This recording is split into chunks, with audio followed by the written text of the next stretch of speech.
Oi, pessoal, meu nome é Karina, eu sou acadêmica do curso de Engenharia Sanitária na UDESC Alto Vale e hoje estarei apresentando meu trabalho, intitulado Quantificação de Metais na Água do Rio dos Índios, na cidade de Presidente Getúlio, Santa Catarina, Brasil, orientado pelo professor Luciano André Deitos Kozlowski. Bom, o monitoramento da qualidade da água presume um modelo de sustentação, planejamento e gestão de recursos hídricos, sendo um modelo efetivo no acompanhamento do processo de uso dos corpos hídricos, bem como na avaliação dos fatores e efeitos sobre as características qualitativas das águas e controle ambiental. Deste modo, o objetivo principal deste trabalho foi avaliar, via monitoramento, a qualidade da água do Rio dos Índios do município de Presidente Getúlio, sob interferência de atividades de origem antrópicas ou naturais do corpo hídrico. A metodologia ela foi dividida em duas etapas. Na primeira, foi escolhida a região de estudo e também os seus pontos de amostragem. Então, aqui nós temos um mapa da região identificando os pontos escolhidos para a coleta da água a ser analisada, que são todos esses 5 pontos aqui. Os pontos de coleta foram intencionalmente escolhidos, de modo que abrangesse a maior diversidade do município, ficando assim, então, o ponto 1 e o ponto 2 na zona rural, o ponto 3 na zona limítrofe entre o perímetro rural e urbano, e o ponto 4 e o ponto 5 na área urbana do município.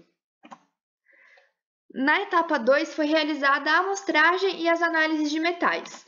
Então, a amostragem foi feita no período de agosto a dezembro de 2019, no qual o armazenamento e transporte das coletas até o laboratório foram realizados em concordância com a NBR 9898 de 87.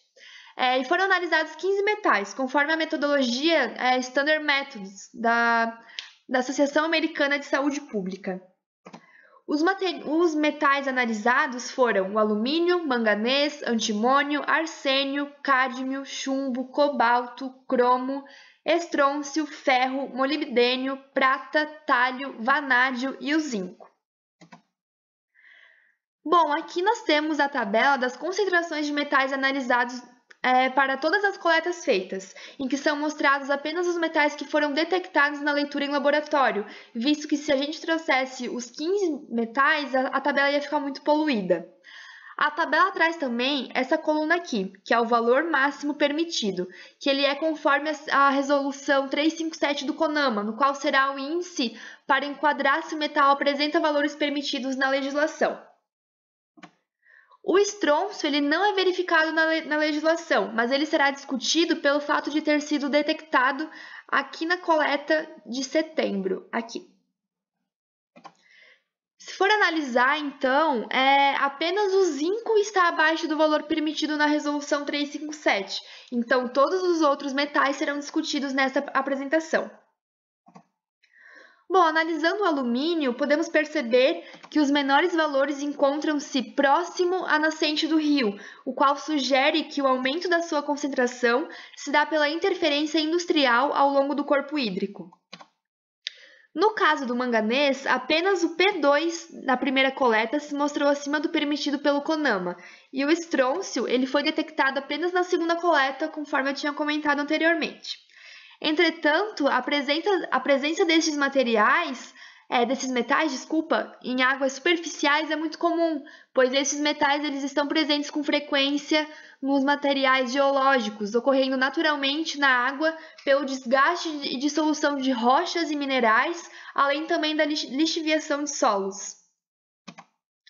No caso do arsênio, ele foi detectado apenas na primeira coleta, no ponto P1, P2 e P5, no mês de agosto. No caso do ponto P1 e P2, uma justificativa se dá pelo uso de herbicidas como presença de arsênio para o controle de pragas, onde eles são aplicados na cultura de milho, sendo aparecidos apenas na primeira coleta, pois essa era a época de plantio do milho na cidade.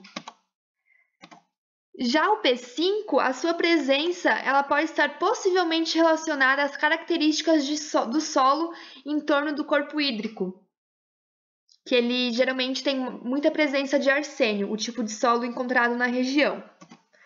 O ferro mostrou-se em alta concentração ao longo de todo o manancial, sendo que duas possíveis explicações podem estar atreladas a isso.